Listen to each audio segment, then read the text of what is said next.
Hello, नमस्कार, सत श्री अकाल। एक बार फिर से आप सभी का स्वागत है HBR स्टडी पॉइंट में। आज हम स्टार्ट करने वाले हैं इंग्लिश की जान शान सबसे महत्वपूर्ण इंग्लिश का टॉपिक, जिसका नाम क्या है, टेंस।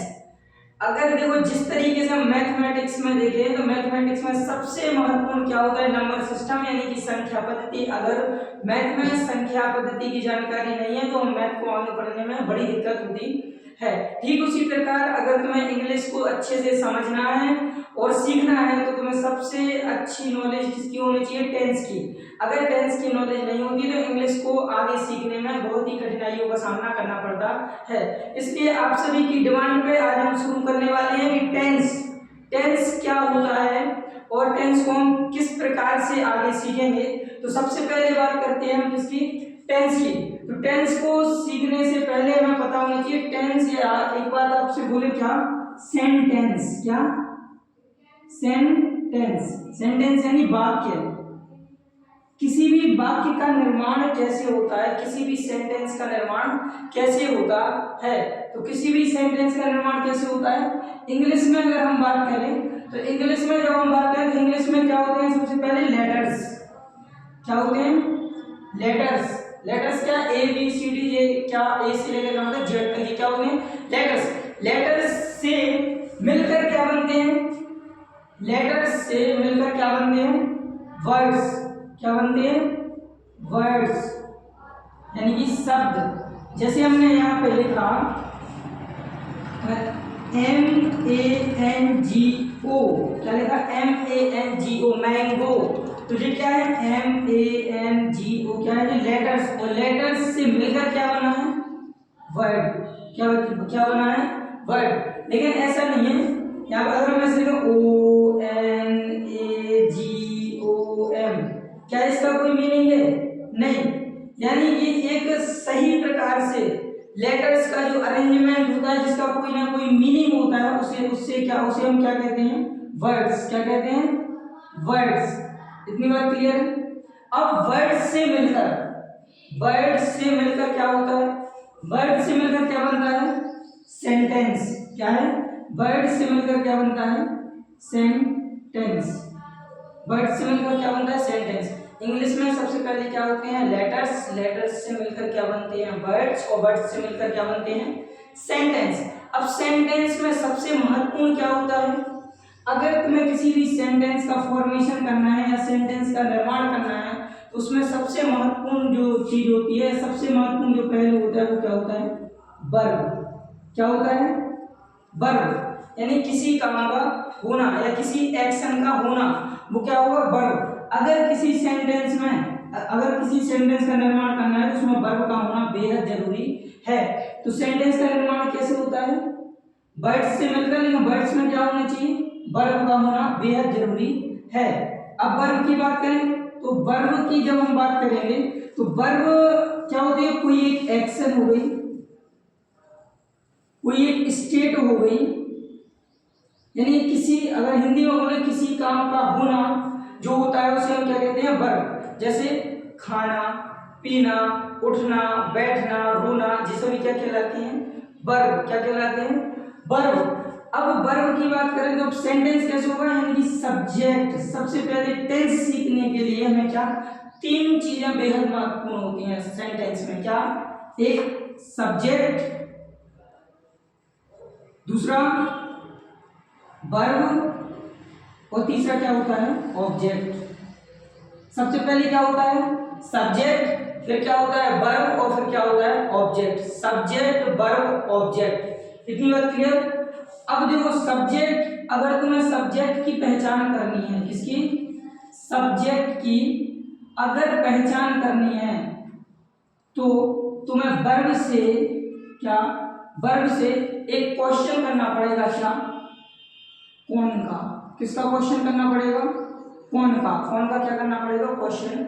और अगर तुम्हें ऑब्जेक्ट पहचानना है, क्या पहचानना है, ऑब्जेक्ट। अगर तुम्हें ऑब्जेक्ट पहचानना है, ऑब्जेक्ट, तो वर्ब से क्वेश्चन करना पड़ेगा, किसका, क्या का। या क्या का करना पड़ेगा, अगर क्या का आंसर ना मिले तो किसका करेंगे, कहाँ का, और कहाँ का अगर तुम्हें कोई भी आंसर ना मिले तो एक वर्ड और आता है जिसे हम बोलते हैं किसको। इन 3 शब्दों का अगर हम क्वेश्चन वर्क से करते हैं और हमें जो आंसर मिलता है तो उससे जो आंसर मिलता है वही आंसर क्या कहलाता है, ऑब्जेक्ट। अगर वर्क से हम कौन का क्वेश्चन करें तो जो आंसर मिलेगा वो क्या कहलाएगा, सब्जेक्ट। इतनी बात क्लियर है। अब जैसे हम एग्जाम्पल में देखें, सीता खाना खाती है। हमने क्या कहा, सीता खाना खाती है। अब देखो इसमें वर्ब क्या है, खाना, खाना क्या है, खाना। तो अब हम देखो यहाँ वर्ब क्या है, खाती है। तो वर्ब से तुम्हें क्वेश्चन क्या करना पड़ेगा, सब्जेक्ट पहचानने के लिए कौन का, किसका क्वेश्चन करना पड़ेगा, कौन का। अगर हम जैसे ही खाती है से क्वेश्चन करते हैं कौन का, यानी कौन खाती है। अगर इसी सेंटेंस में देखें कौन खाती है तो आंसर क्या आएगा, सीता खाती है। क्या खाती है, सीता। यानी खाना कौन खाती है, सीता। तो सीता क्या कहलाएगा, सब्जेक्ट। क्या कहलाएगा, सब्जेक्ट। अब अगर बात करेंगे वर्ब से हमें ऑब्जेक्ट पहचानना है सेंटेंस में, तो हम वर्ब से क्वेश्चन करेंगे किसका, क्या का। यानी कि हम जब खाती है से क्वेश्चन करेंगे क्या का, यानी क्या खाती है, क्या खाती है। तो आंसर क्या आएगा, खाना। क्या खाती है, खाना। तो जो क्या का आंसर होगा वो क्या कहलाएगा, वो क्या कहलाएगा, ऑब्जेक्ट। क्या कहलाएगा, ऑब्जेक्ट। इतनी बात क्लियर। जिससे हम क्वेश्चन करते हैं वो क्या कहलाता है, क्या कहलाती है, वर्ब। और कौन का क्वेश्चन करने पे जो आंसर आता है वो सब्जेक्ट। और क्या, कहाँ और किसको का क्वेश्चन करने पे जो आंसर आता है उसे क्या कहते हैं, ऑब्जेक्ट। ठीक है। अब वर्ब की बात हो गई, यहाँ पे हमने देखी है सेंटेंस में सब्जेक्ट, ऑब्जेक्ट और वर्ब कैसे पहचाने। अब हम देखते हैं टेंस, यानी टेंस एंड इट्स फॉर्म, यानी टेंस और उसके प्रकार। तो टेंस सभी को पता होगा, टेंस कितने प्रकार के होते हैं, 3 प्रकार के। टेंस कितने प्रकार के होते हैं, 3 प्रकार के। देखते हैं कौन कौन से होते हैं टेंस। तो हम जब टेंस की बात करें तो टेंस कितने प्रकार के होंगे, 3 प्रकार के। कितने प्रकार के होंगे, 3 प्रकार के। तो कौन कौन से होंगे, सबसे पहले बात करें तो टेंस कौन सा होता है, देखो टाइम 3 तरीके से होगा। एक जो जिसमें हम हैं अभी हम जो पढ़ा रहे हैं यहाँ पे, हम किस समय में, वर्तमान समय में। किसमें, वर्तमान समय में। और जो हमारा समय बीत गया है, जो हमारा समय बीत गया है वो क्या कहलाता है, पास्ट, यानी कि भूतकाल। और जो आने वाला है, जो समय आने वाला है उसे हम क्या कहेंगे, भविष्य काल। उसे हम क्या कहेंगे, भविष्य काल। तो सब जो बीत चुका है समय उसे हम क्या बोलेंगे, पास्ट। क्या बोलेंगे, पास्ट। और उसी को हम क्या बोलते हैं, पास्ट टेंस। इतनी बात क्लियर है। जो टाइम चल रहा है, जो टाइम चल रहा है उसे हम क्या बोलेंगे, प्रेजेंट। क्या बोलेंगे, प्रेजेंट टेंस। क्या बोलेंगे, प्रेजेंट टेंस। और जो समय आने वाला है, जो समय आने वाला है उसे हम क्या कहेंगे, क्या बोलेंगे, फ्यूचर टेंस। क्या बोलेंगे, फ्यूचर टेंस। इतनी बात क्लियर है। टेंस की फॉर्म कितनी होती है, 3, यानी प्रेजेंट टेंस, पास्ट टेंस और फ्यूचर टेंस। इतनी बात क्लियर है। अब इन टेंस में 4 कैटेगरी और होती है। क्या होती है, 4 कैटेगरी और होती है, जिसे हम क्या बोलते हैं, इंडेफिनिट टेंस। पहला क्या होता है, इंडेफिनिट, इंडेफिनिट। और दूसरा क्या होता है, कंटीन्यूअस। और तीसरा क्या होता है, परफेक्ट। और चौथा क्या होता है, परफेक्ट कंटीन्यूअस। तो देखो टेंस कितने टाइप के होते हैं, 3 टाइप के, पास्ट टेंस, प्रेजेंट टेंस और फ्यूचर टेंस। और इसमें 4 कैटेगरी और होती हैं। क्या, एक क्या होती है, इंडेफिनिट, एक होती है कंटीन्यूअस, एक होती है परफेक्ट और एक और क्या होती है, परफेक्ट कंटीन्यूअस। इतनी बात क्लियर है। अब हम तुझसे बात करें भैया, क्या यहाँ से बात करें कि ये इंडेफिनिट क्या होती है, कंटीन्यूअस क्या होता है, परफेक्ट क्या होता है और परफेक्ट कंटीन्यूअस क्या होता है। तो देखो देखते हैं कि इंडेफिनिट क्या होता है, कंटीन्यूअस क्या होता है, परफेक्ट और परफेक्ट कंटीन्यूअस क्या होता है। तो हम सबसे पहले शुरुआत कर रहे हैं इसकी इंडेफिनिट को अपन बाद में देख रहे हैं, हम बात कर रहे हैं इसकी परफेक्ट की। किसकी बात कर रहे हैं? परफेक्ट की। तो परफेक्ट मतलब कोई भी काम अगर बिल्कुल पूरी तरीके से हो चुका है, मतलब कोई भी काम पूरी तरीके से हो चुका है, उसे हम क्या बोलते हैं? परफेक्ट। यानी जिसमें परफेक्ट क्या होता है? जिसमें काम पूरा हो चुका हो, जिसमें काम पूरा हो चुका हो, उसे हम कौन सा क्या बोल देते हैं? Perfect tense. क्या बोल देते हैं? Perfect tense. जिसमें काम पूरा हो चुका हो उसे हम क्या बोलेंगे? Perfect tense. जैसे हमने कहा राधिका पतंग उड़ा चुकी है। राधिका पतंग उड़ा चुकी है। देखो राधिका पतंग उड़ा चुकी है, यानी वो अपना काम पूरा कर चुकी है। और जो अपना काम, जिसमें अपना काम पूरा हो चुका हो, उसे हम कौन सा टेंस बोल देते हैं? Perfect tense. कौन सा बोल देते हैं? Perfect tense.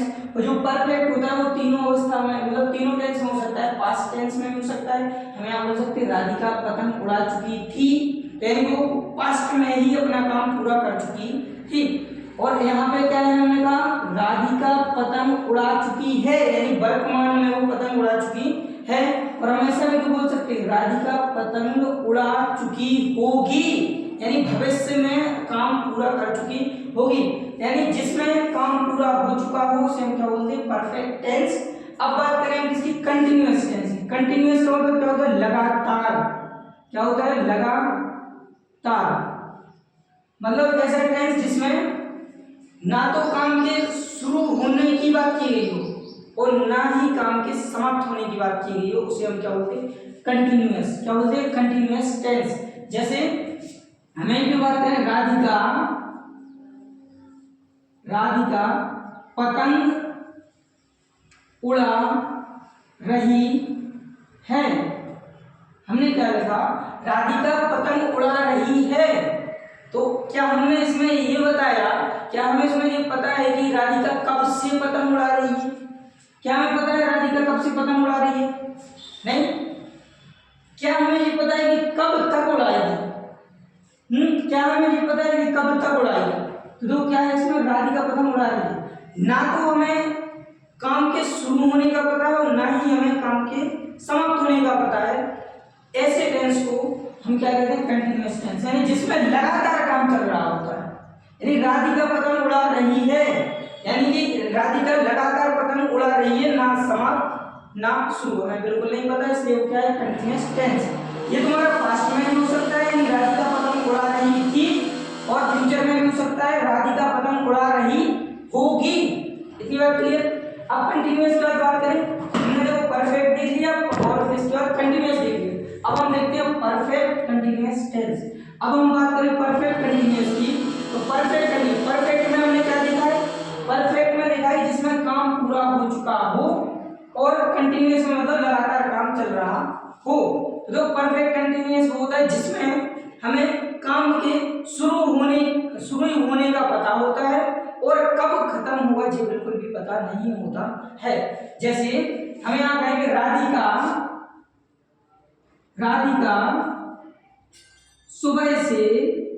सुबह से पतंग उड़ा रही है। मतलब ऐसा टेंस जिसमें काम के शुरू होने का टाइम पता हो और काम लगातार चल रहा हो, कब समाप्त होगा इसकी जानकारी ना हो, उस टेंस को हम क्या बोलेंगे? Perfect continuous tense. क्या बोलेंगे? Perfect continuous tense. यानी ये कंटिन्यूअस जो लगातार चल रहा हो, जिसमें काम के शुरू होने और अंत का हमें नहीं पता हो, उसे कंटिन्यूअस। और परफेक्ट जिसमें काम पूरा हो चुका हो उसे क्या कहेंगे? परफेक्ट। और परफेक्ट कंटिन्यूअस क्या होगा? जिसमें राधिका, जैसे हम बात करें, काम के शुरू होने का पता हो लेकिन अंत का हुआ इसकी जानकारी ना हो, उसे हम क्या कहेंगे? Perfect continuous tense. अब बात करें हम इसकी इंडेफिनिट। इसकी इंडेफिनिट। अब इंडेफिनिट की जब हम बात करें तो जैसे इंडेफिनिट में होता है कि जैसे हमने कहा राधिका पतंग उड़ाती है। क्या हमने कहा कि राधिका राधिका पतंग उड़ाती, राधिका पतंग उड़ाती है। कब उड़ाती है? पतंग। अब जैसे हम कहें राधिका सुबह जल्दी उठती है, तो अब राधिका जब सुबह जल्दी उठती है तो जो उसकी क्या होगी, एक दिन तो उठती नहीं है, एक दिन तो उठती नहीं है, वो डेली उठती होगी, उसकी आदत है। यानी कि उसमें जब हम बात करें इंडेफिनिट की, तो इंडेफिनिट में आदत सबसे बड़ी बात क्या है, आदत और रूटीन, दो चीजों की बात करते हैं। जैसे कि राधिका सुबह जल्दी उठती है, यानी वो डेली उस काम को बार बार करती है, एक बार नहीं बार बार करती है उस काम को, उसे हम क्या बोलते हैं, इंडेफिनिट टेंस। क्या बोलते हैं, इंडेफिनिट टेंस। तो आज हमने क्या क्या देखा, हमने देखा टेंस एंड इट्स फॉर्म, यानी टेंस कितने टाइप्स के होते हैं, 3 टाइप्स के। कौन से, पास्ट टेंस, प्रेजेंट टेंस और फ्यूचर टेंस। और इनमें 4 कैटेगरी और होती हैं, कौन कौन सी, इंडेफिनिट, कंटीन्यूअस, परफेक्ट और परफेक्ट कंटीन्यूअस। अब इंडेफिनिट जिसमें हैबिट और रूटीन की बात हो, यानी उस काम को बार बार किया जा सके, यानी कि राधिका अपने प्रेमी से मिलती है, तो एक बार नहीं, कब कब मिलेगी ये तो पता नहीं, यानी कि इसमें डेफिनेट नहीं है, कोई चीज बिल्कुल डेफिनेट नहीं है कितनी बार की जाए। वो हो सकता है एक बार मिली हो, 2 बार मिली हो सकता है डेली मिलती हो, तो ये क्या होता है, डेफिनेट नहीं है, इसलिए इसे हम किसमें रखते हैं, इंडेफिनेट में। कंटिन्यूअस, जो काम लगातार चल रहा हो, ना उस काम में शुरू का पता हो ना हमें अंत का पता हो। और परफेक्ट, जिसमें काम पूरा हो चुका हो, वो क्या कहलाएगा, परफेक्ट। और परफेक्ट कंटिन्यूअस, जिसमें काम के शुरू होने का समय तो पता हो लेकिन काम लगातार चल रहा हो, उसके अंत होने का हमें पता ना हो, उसे हम क्या कहेंगे, परफेक्ट कंटिन्यूअस टेंस। इतनी बात की। अब इसके बाद हम बात करें, इसके बाद हम बात करेंगे किसकी, हाँ एक चीज और, कि इंडेफिनिट को हम एक नाम से और जानते हैं, जिसका नाम क्या है, सिंपल। क्या बोलते हैं, सिंपल। यानी इंडेफिनिट और सिंपल दोनों ही क्या होते हैं, एक ही होते हैं। अब देखो हमने इतनी जानकारी प्राप्त कर ली, अब इसके बाद हम नेक्स्ट वीडियो में क्या देखेंगे, नेक्स्ट वीडियो में हम देखेंगे कि सिंपल प्रेजेंट टेंस क्या होता है। यानी अब हम अगले क्लास से टेंस को बनाना सीखेंगे कि टेंस बनते कैसे हैं, ठीक है। अगर वीडियो अच्छी लग रही हो तो चैनल को सब्सक्राइब करें और इस वीडियो को लाइक शेयर जरूर करें। मिलते हैं अगली वीडियो में। जय हिंद।